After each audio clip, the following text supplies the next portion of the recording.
I was thinking about this earlier, and I think it is that just because you're really good at something doesn't mean that you enjoy it. And just because other people tell you that you're really good at it and you should keep pursuing it doesn't mean that you should have to. Get curious, not furious. What's interesting about this, which is, how do you stay in that curiosity space, is that applies whether you're avoidant or whether you tend to kind of go 0 to 100. Because if you're someone that goes 0 to 100, we're saying, notice that you're getting furious, just suspend judgment. If that means you need to walk away from this conversation until you're in a better place, fine, do that, prioritize that. Or can you just go, I've noticed I'm getting furious, to kind of start to own the feelings and sort of get out of that amygdala hijack in that moment, and then go, what's my prepared question that will just at least announce that I'm curious and get into this thing? Hello everyone, welcome to Better at Work. On this episode, we are joined by two guests, which I'm very excited about. Wanted these ladies on for a while. Louise van Haarst, I hope I'm saying that right. Van Haarst. Van Haarst. And Alice Driscoll. They're co-authors of Smart Conflict, this brilliant book, How to Have Hard Conversations at Work. I'm super excited about this chat because of the importance of addressing conflict in the workplace and the concept of smart conflict. I'm really interested in that and how we navigate difficult conversations effectively. Now, we're here in our lovely studio in London. Welcome, Alice and Louise, to Thank Better you so at Work. much. How are you both? Absolutely wonderful, thank you. Delighted to have you both here. Now, we always start with the same questions we ask everyone. So I'll ask you both this question. Where did it start for you in early life or along the way that you got this interest in maybe hard conversations at work? Or, we'll start there. What about yourself, Alice? Where did that start? Well, I think the first time I really thought, hang on a minute, this is something that I'm really struggling with, was in my kind of early career. So I started my career in advertising in the creative industries. And there was a lot of conflict. There were a lot of strong opinions. And although they were kind of super communicators in a way, they didn't really apply the same sort of perhaps courtesy that they did with clients internally all the time. And there was a lot of debate between departments and a lot of big egos. And at times I found that really stressful. And I just remember thinking, what a shame that work is feeling so hard, and there must be an easier, better way. So that kind of absolutely launched me into kind of wanting to find out how to get better at this and how to navigate this better. And then, of course, when I kind of started studying and realizing there were, in fact, some quite simple things that you could do that could be quite transformative, I had a feeling maybe more people would want to know about this. But it was actually only then in becoming a kind of a coach and working one-to-one with clients and realizing that, there was this very common theme that was appearing with people struggling to navigate either high conflict workplaces, or actually struggling to find their voice. Yeah. And I suddenly went, actually, this thing I'm really passionate about kind of sharing with the world is something that the world wants and needs. So that was kind of my journey. Love that. And what about yourself, Louise? So I think my fascination with conflict and hard conversations comes probably from childhood. Really interesting kind of reflecting as an adult on your childhood settings and what you saw in terms of the norms in your household. And my family's way of kind of going about conflict was like many British families, sort of nothing was really said or surfaced, but simmering tension Sounds underneath. like Irish families too. Well, that's interesting. That's a conversation we need to have another time. And I think I was one of those children who was sort of quite hyper aware of my surroundings and kind of relationship dynamics. And I was like, why is nobody saying this really obvious thing? Like, this behaviour is extraordinary, or I can't believe somebody's behaving and acting out in this way as nobody's saying anything. So I became the sort of 10-year-old that went, I think you'll find. And it was quite badly received, as you could imagine, to state the elephant in the room. But I think it set me up with a fascination about when is it right to assert yourself? When must you kind of speak up in the spirit of doing the right thing? When do you need to keep quiet? What are the costs of that? And then, like Alice, when I went into the workplace, I think everywhere you go, there you are.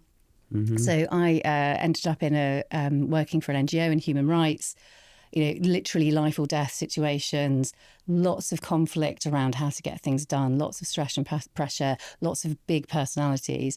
And I think I, in one way, found that quite a good home for me, because I had that kind of urge to be quite assertive, but often would get it wrong in early career, and didn't necessarily have the self-awareness to realise what it was that I was doing wrong.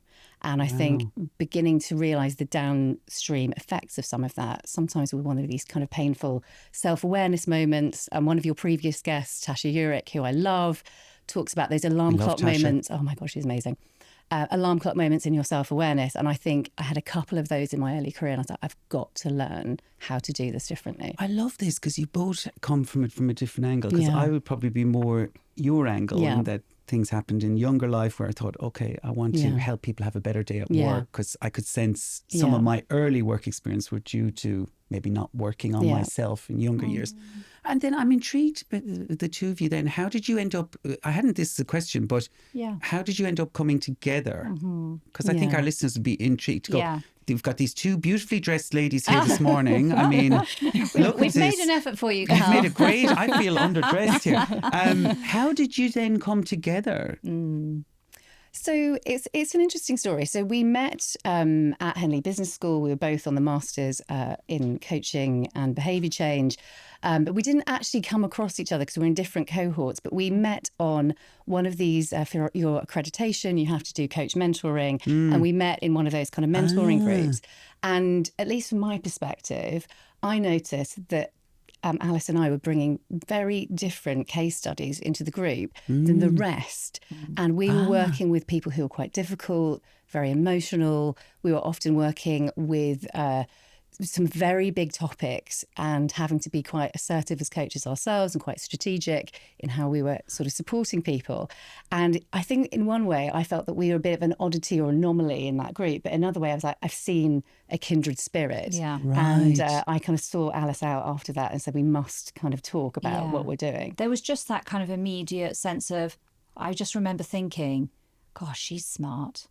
You know, I really want to talk to her, and she seems to be doing really interesting things. And I think I could smell in a good way the determination and the ambition that I felt. That you don't always see in coaching cohorts. Actually, there's all sorts of reasons why people would decide to kind of add coaching as a qualification, or and so there was that kindred spirit thing. But when we spoke, I think what was really interesting is that what I never expected was to find somebody else who was as passionate about conflict as I was. Because typically what happens when I say to people, I sort of specialise in conflict, they say, gosh, is that how is that to sit in that every day? And you can see them thinking, it's a bit like, maybe I don't want to be a dentist and sort of be in people's mouths all day. I think, there's this similar response that you get, which is, oh, good for you, but it wouldn't be for me, And I think what was amazing is Louise, when I sort of said, I'm sort of specialising in this, Louise was like asking me question after question after question. So she showed so much curiosity.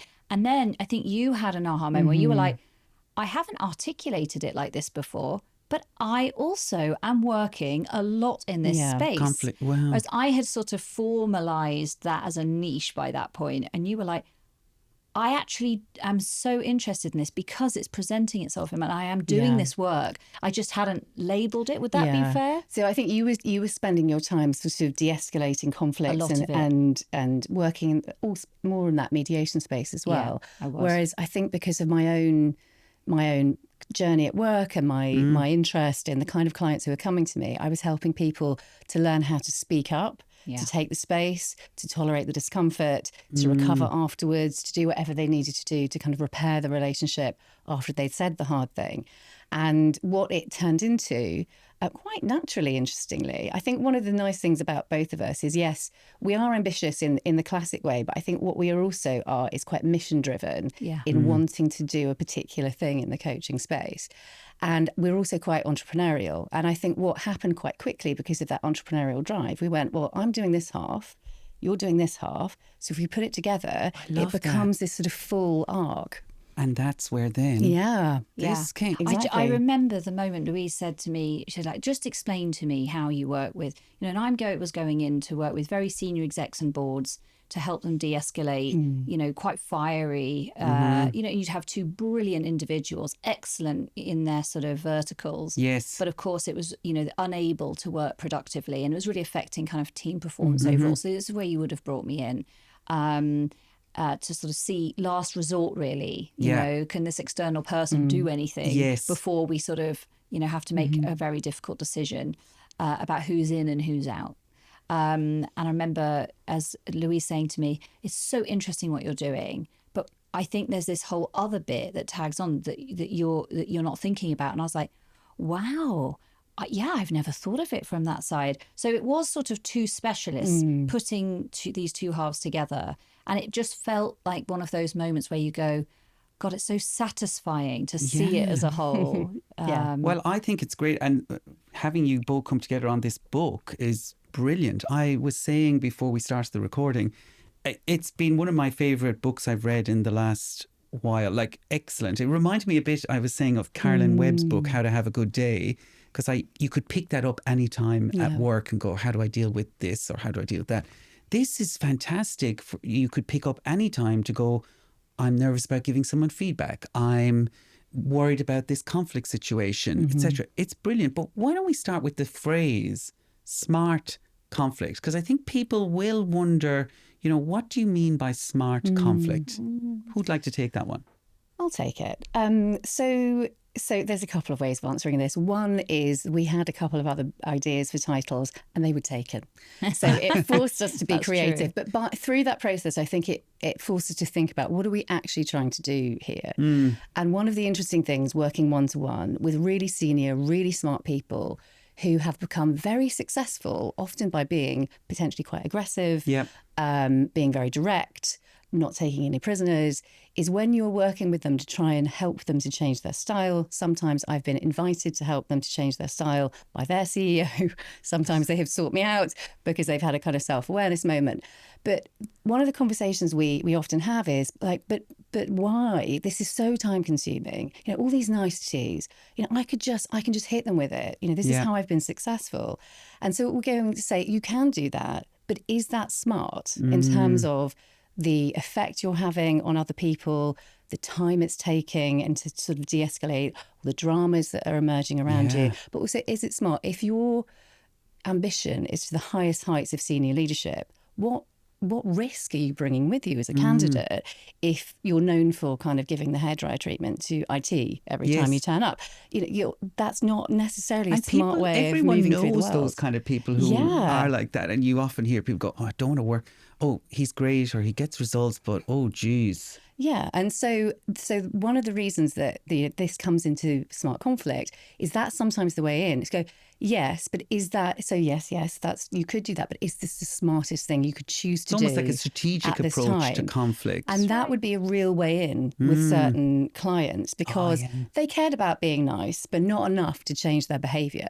So that was the kind of where we were like, this is actually what we're trying to help you to do as a human. But there's that flip side that if you're very avoidant and you think, I just want everybody to be happy, sometimes that is not the smart strategy either because of the downstream consequences. So just wherever you're coming, being strategic and learning to choose the style and kind of really being measured is what we wanted to help the kind of reader and human to do. I love it. Anything to add there? I mean, we could spend half an hour sort of talking about all the things that kind of make up smart conflict. But I think, I sort of sometimes describe it as smart conflict is healthy conflict. Healthy conflict is generative conflict. And generative conflict is conflict that is task focused. So, this is about, we talk a lot in the book about with this analogy of we want to change from this single game of tennis where it's you versus me. Yes. And it's this kind of personalized conflict. We know that kind of conflict is destructive. It does not support performance and it doesn't feel nice. So there's nothing to be gained. But actually, if we can increase the amount of task conflict we have, so there's this double game of tennis where it's you and me versus the problem, that we can see something like up to a 22% uplift in organizational performance. So there's a lot to be gained in terms of the upsides, as well as it just feeling more enjoyable. I loved that in the book, actually. I didn't have that as a question, but you just reminded me there, Alice, of it. This task conflicts versus the kind of relational conflict. Yeah, absolutely. And I thought it was so great. I think a lot of people do get into this kind of elbows out approach to someone else when actually we should all just be working on the problem that we're trying to solve. But we get into our own little divisions, departments. We do. And elbows go out and relationships start to be the thing that causes, I suppose, a block to get things done.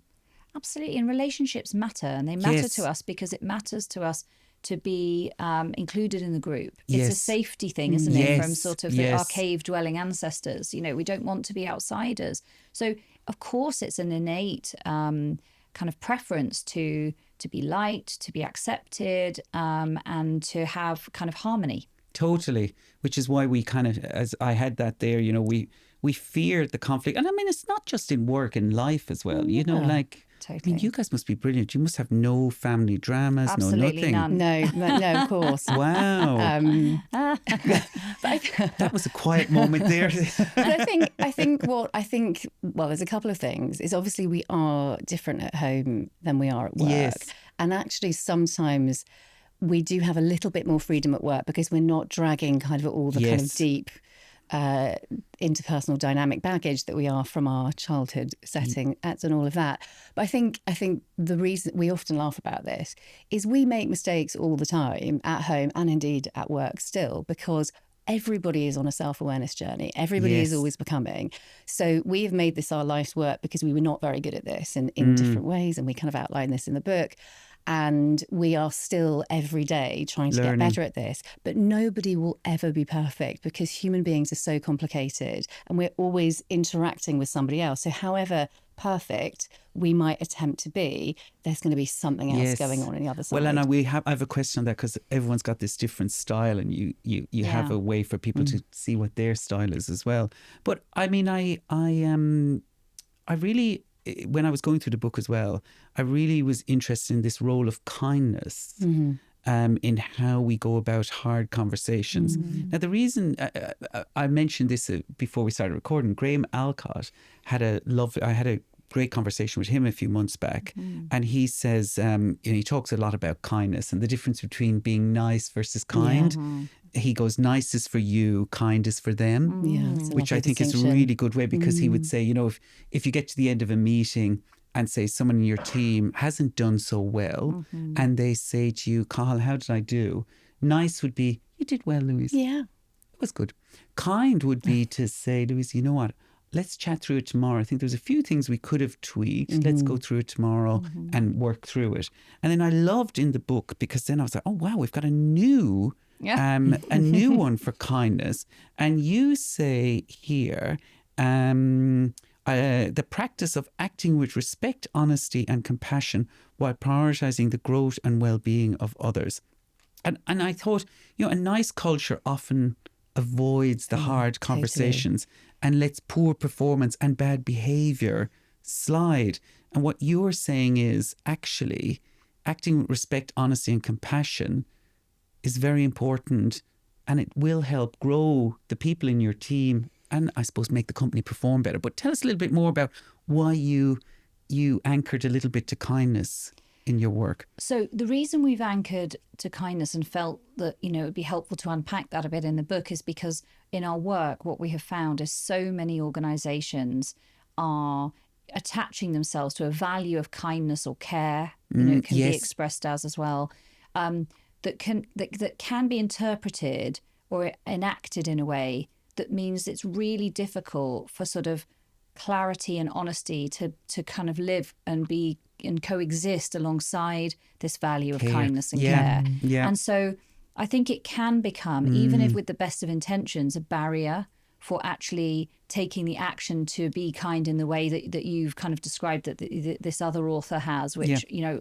makes a lot of sense to me, which is, you know, there's something about thinking about what's the role, or maybe not what's the role, but I think we need to accept that there's a level of discomfort that we're going to have to experience in order to grow. Yeah. And that, you know, if we think back about those kind of light bulb moments or those kind of key moments of development, they weren't necessarily comfortable or easy.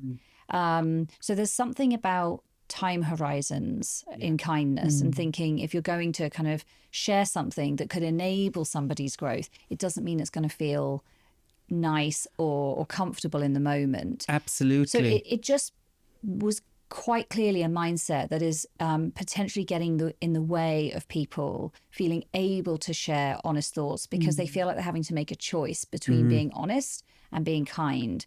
And actually, we think these things can coexist because what we try to sort of extrapolate in that definition is this understanding that actually growth and well-being are directly connected.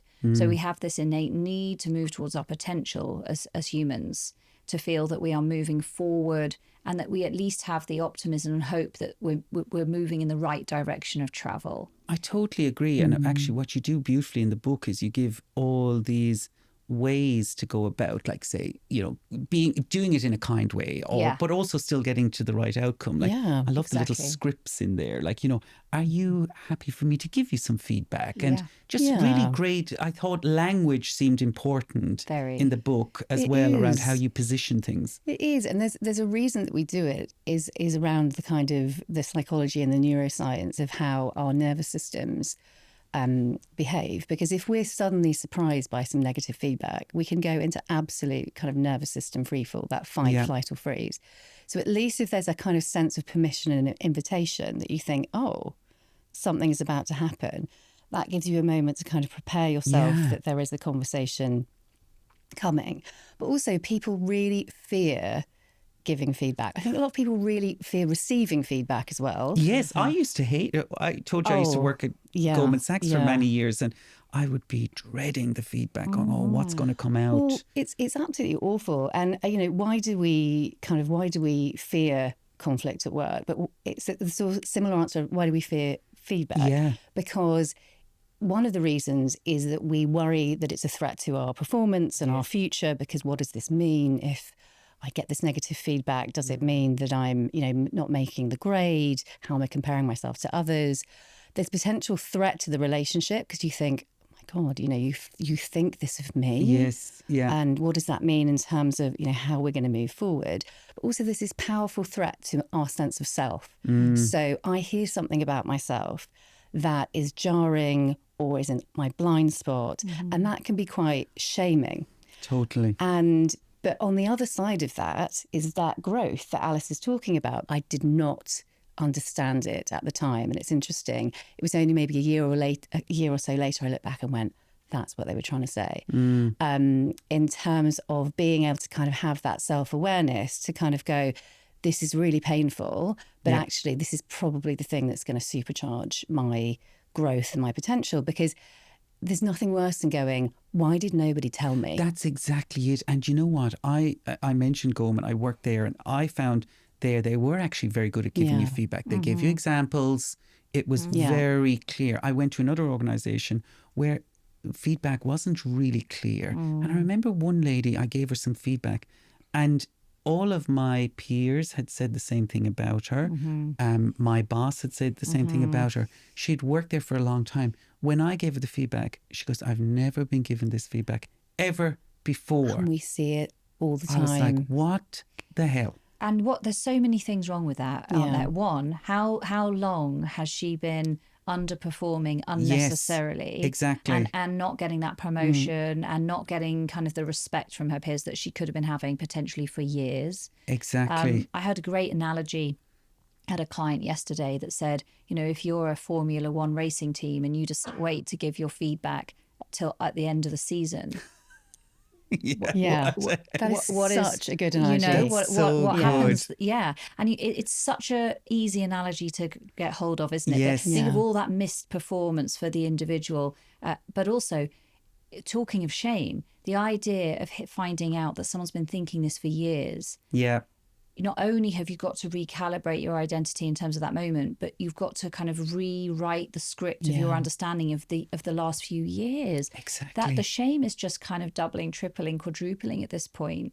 And then finally, what we often see happens in those situations is that the natural response is, oh, well, this can't be true. Yeah. This is a you problem. Yeah. Totally. That's what happened for me. That The makes sense. person Yeah. was really like, this is you. This Yeah. is, I have been flying high. Yeah. And I'm like, and so it is Yeah. very tricky. I want to move back to what we were talking a little bit a minute ago about, Louise, with the genetics and the Yes. upbringing. And I did want to just touch on it because it did really resonate with me. The genetics, the family, the culture, gender can have on conflict. I think our listeners would love a little bit more on that. Tell us a little bit more on what, because I think even that lady I've just mentioned, I think she hadn't done the work on maybe her upbringing and why I think she was resistant to feedback as well. And I could see why people were like that. But what's your thoughts on kind of that broad kind of impact of life or early life? Yeah, I mean, I think there's a couple of things to say. Developing our kind of self-awareness and perspectives is always helpful. As coaches, we are present and future focused. So we're not doing a kind of deep psychological Freudian analysis, and you don't need to do that on yourself either. But it is very useful to kind of look in those settings and say, what did I witness? What was modelled to me? Yeah. What meaning did I make about what the rules are of whether we speak up or whether we don't, or what happens if we speak up?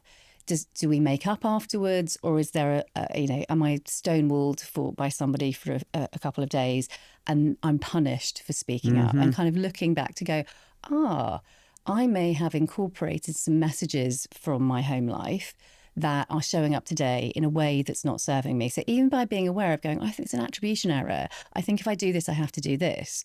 But I don't. I have a choice. I could do something different. So there's lots of exercises in the book about reflecting on your home setting, your childhood settings in that kind of present and future. So what do I do now kind of way? The other one, the next one is our country culture. So we are huge fans of a book called The Culture Map by the psychologist Erin Mayer. If you haven't read it, it's phenomenal, talking about how our cultural settings affect our communication. And she has some great things around how to eradicate the chance of misunderstanding and conflict, where one person's passion is another person's aggression, one person's discretion is another person's evasiveness. And we all have those settings. And when we come into contact with people who've got different cultural expectations of conflict, there can be trouble because we can completely misinterpret what the person means. So thinking about kind of how that might be showing up for you, but also for others in your presence. I'm losing the third one. Unless, what's the third one? The third one is workplace culture. So we know that our early work settings kind of set that norm for what is expected at work. So my early workplace settings in a very high pressure kind of NGO was a lot of hard things were said in quite an emotional way. And there was quite a lot of sort of conflict at work. But if I started somewhere else where they had a more kind of kind and avoidant culture, I might have been set a completely different way. And actually, if we go into a new culture, so say you've started in financial services where it can be quite direct and being aggressive can be something that is helpful to getting your voice heard, you then arrive somewhere else, that is not going to land well. So kind of going, what assumptions have I made about work that I'm going to have to adjust in this? And the last one is genetics. So there's an increasing body of research that says that how quickly we move to aggression, our levels of anxiety, our capacity for empathy is in part set by our genes. Obviously, the environment interacts with that. But also, of course, there's neurodiversity. And depending on where you are on the spectrum and kind of your settings in the way you process language and the way you process information, we are all interpreting tone of voice, nonverbal cues, body language in a completely different way. And just having that understanding that the way that we see the world is not the way that everybody is seeing the world, and the way that we think that we are expressing ourselves is not necessarily about how somebody else is receiving that. Even just knowing that, we can kind of begin to think, have I been clear? Let me check for understanding. Let me ensure that my intent is clear, that I've given you this clear message, but we're okay. Yeah. But have you gone into some sort of panic that this is the end of the world? And how can I just kind of check that you've understood that? So understanding those 4 factors about ourselves just gives us that opportunity to think, I can make some choices about checking in on the relationship without making assumptions that I've been clear and you've understood me. That was a brilliant answer to that question. You summed it all up brilliantly there, and I love that. And I think it's something I learned later in life. Yeah. This kind of genetics, early work, etc. So to have that in the book, and I think for a lot of people, and for people who maybe can't afford to have as a therapist, etc. There's some really great stuff in the book to just kind of get you thinking about some of your early experiences, etc. I think that the two longest chapters in the book are reflection and readiness, and that's because they're both very, very laden with tools and techniques and exercises to really help you do some kind of rethinking. Have you read my notes, Alice? Because you've gone right to the next part, which is perfect, because it's one of the key frameworks in the book is the 5 R's of smart conflict, which I really love. So you've got reflection, regulation, readiness, response, and repair. And I love these. Like, I kind of saw them. They kind of like pause. These steps, they kind of pause emotional spirals, understand your own patterns, which we kind of touched on there, and come back to a shared understanding. And I think that they're so fundamental kind of to the book: reflection, regulation, readiness, response, and repair. Can we touch on which ones you think would be most interesting for our listeners to hear, or do you have to tell us about all 5? I don't think we have to tell you about all 5, because they each have their own power and their own place. And if you can master one of them well, you are going to improve your chances of having a hard conversation well. Yeah. I mean, I think what we do often say is that, if you had to say, I've only got time to read one chapter, then we'd suggest you go to repair, because repair is a kind of catch-all for no matter what's happened, no matter how badly it's gone and how imperfect we've been or someone else has been, you've always got repair as a strategy. And I think if we don't believe that repair is possible, so we think that any kind of break in harmony is going to be terminal, then of course we're going to be avoidant. Absolutely. So I think if we can kind of, what we try and lay out there is kind of the latest research around rupture and repair and how relationships work. And there's a lot of evidence to suggest that actually the strongest, most connected relationships in our lives, they're not operating at this surface level. They are on this rupture and repair cycle. But I loved that, actually. And I thought that is so inspiring in a way, that does it resonate? Absolutely. Yeah. I mean, I loved all of them. And I mean, that's why I was saying to Harrison earlier, God, this is going to be difficult because I'm going to have to edit myself because I want to talk about all of these things. But I loved all of them, reflection, regulation. I did really like the readiness one because I felt that was very useful in the world of work to go, right, how do I get ready for this conversation? Absolutely. How do I prepare? How do I think about the example I need to give the person? How do I frame it? I thought that was brilliant. Yeah, and I think that comes back to the being smart, of smart conflict. One of the things that we talk about a lot, we're in the middle of an enormous workshop programme at the moment. By Easter, we would have trained 20,000 people in the last 4 months, I think, something like that. And one of the biggest things that comes up is about trying to de-risk conversations because people are so worried about them going wrong, about misspeaking, at the kind of furthest end being cancelled or getting a reaction that they can't handle. And so actually the readiness chapter and there's a 5-part hard conversation framework that we use. Being able to do that kind of de-risks in a couple of ways. It means that you get really clear about the message that you want to land. So you reduce the chances of misspeaking. You've really worked out in your head what it is you want to be clear or what you want to deliver. But also because we really focus on observation and impact. So making an observation about what you've seen, heard, experienced, and the impact of that. We're kind of taking quite an evidence-based approach to having the conversation that is free of kind of judgment and assumption. And sometimes where it goes wrong and where we do tip ourselves into some risky situations is we go in judgmental, we go in emotional. Exactly. And that is what the person hears, not the message that actually can be quite valuable. So I think one of the things that we're learning in readiness is people go, oh, actually, this makes it feel much safer Exactly. for me to have this conversation. Well, we mentioned Caroline Webb. She often says you want to keep people in discovery mode for as long as possible. That's a great phrase. Lovely. And I think it's so true. And that's what I felt with the book, with your book. I felt, okay, this is going to help keep people in discovery mode for longer. It's going to hopefully avoid, as you said, going in with the emotion, going in hot. Now, that's difficult at times. I mean, I certainly know for me, if someone comes at me quickly, I can get quite emotional. I'm like, oh.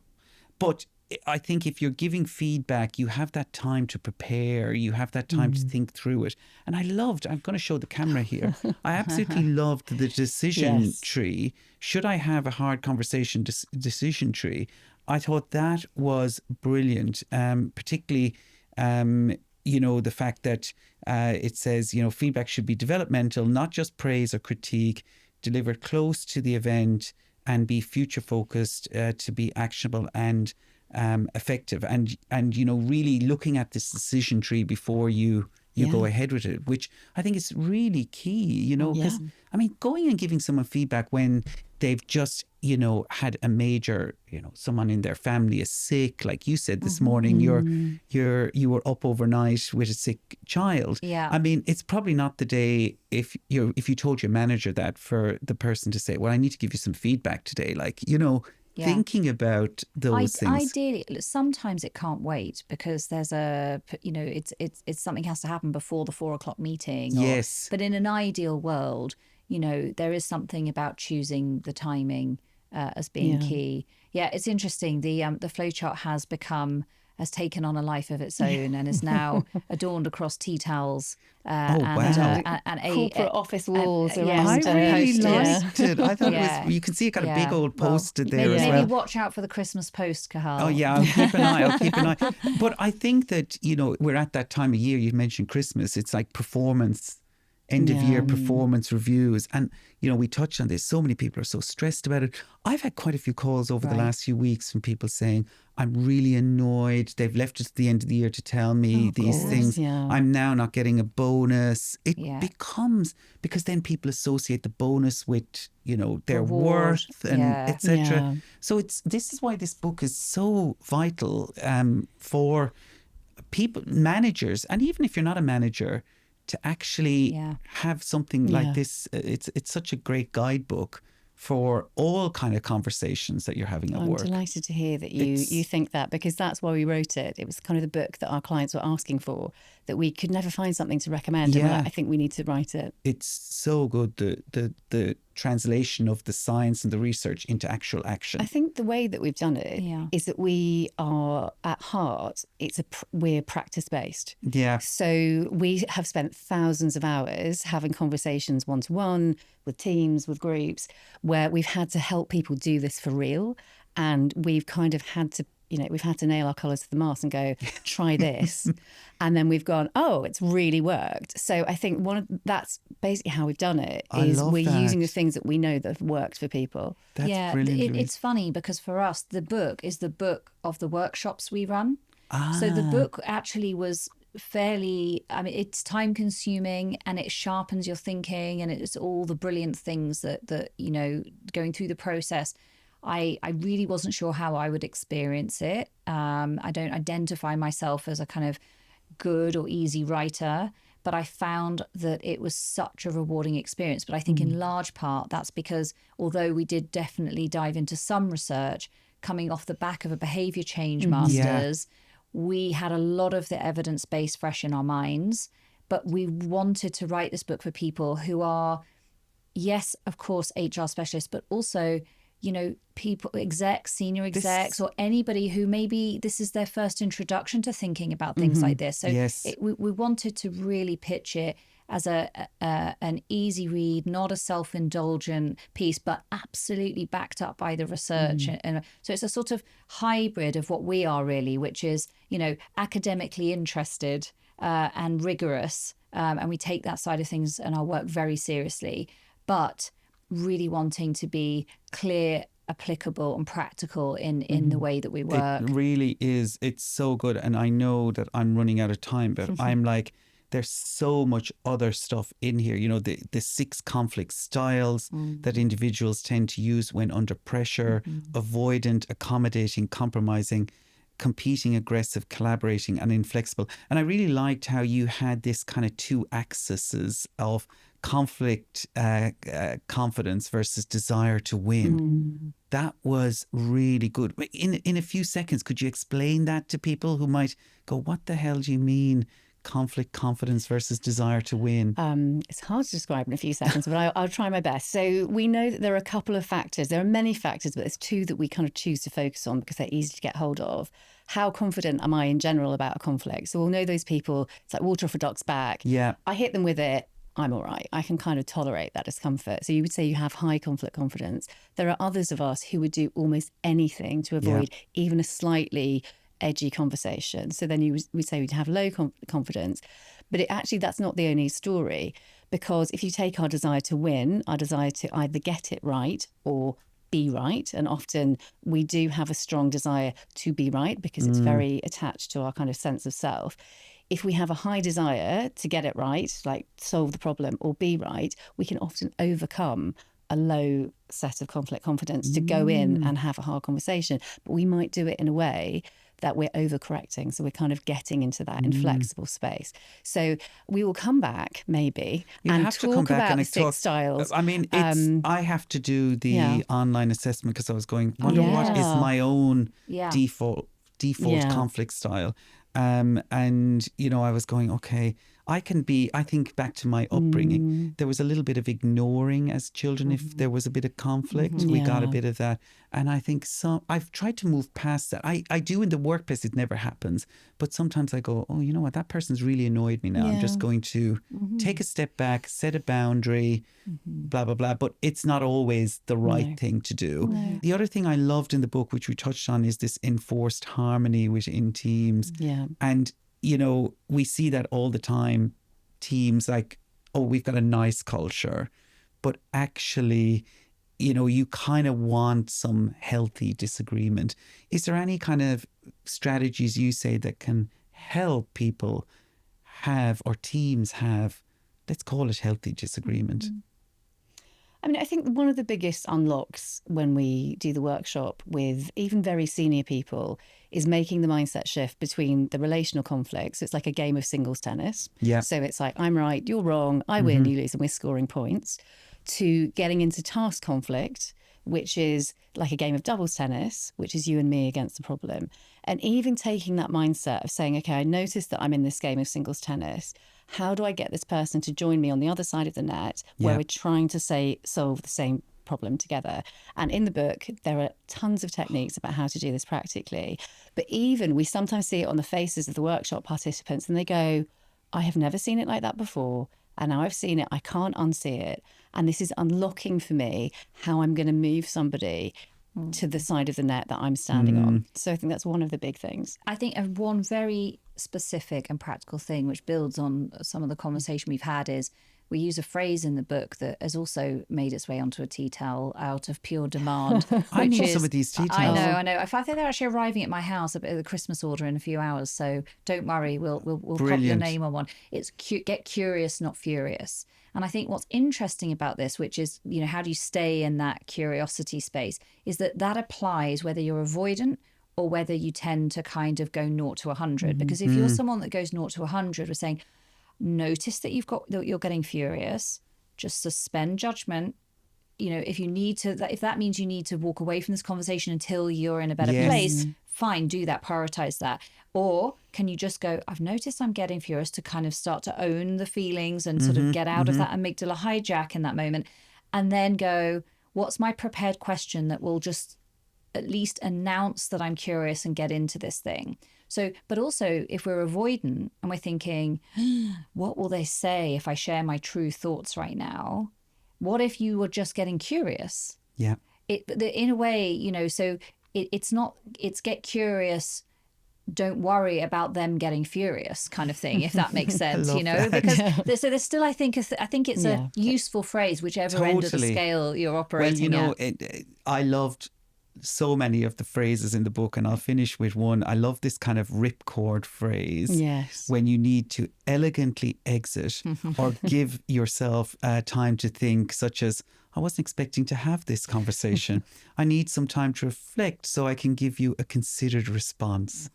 This is excellent. Now, my co-host Annette, actually Harrison's aunt, she is the queen of these kind of ripcord phrases. I worked with her in big company for many years. Oh, wow. She was brilliant in high tense situations to go, I think we'll just take a moment and come back. Let's get a cup of tea. You know, just great ways. So she does have that very self-possessed air, even when you listen to her. She's going to love that. Listen out and hear that. Ripcord phrase. And I love those. You've got them in the book. This is what's great about the book. So much practical stuff. Now, our final quick questions that we ask all of our guests, all about being better at work. Maybe I'll get one from each of you. Okay.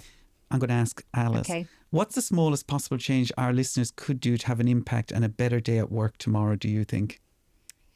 I mean, I'm just going to stick with the theme because I think the single biggest thing you could do is commit to curiosity. Love that. Love that. In all aspects. Yeah. People, task, the whole lot. Yeah. Love it. Louise, here's your one. Can you share with your listeners, with our listeners, with our listeners, something you learned or experienced at work that unexpectedly made your whole life better? Well, I was thinking about this earlier, and I think it is that just because you're really good at something doesn't mean that you enjoy it. And just because other people tell you that you're really good at it and you should keep pursuing it doesn't mean that you should have to. That is really good advice. Because I worked in financial services for a long time and people go, you can't leave it.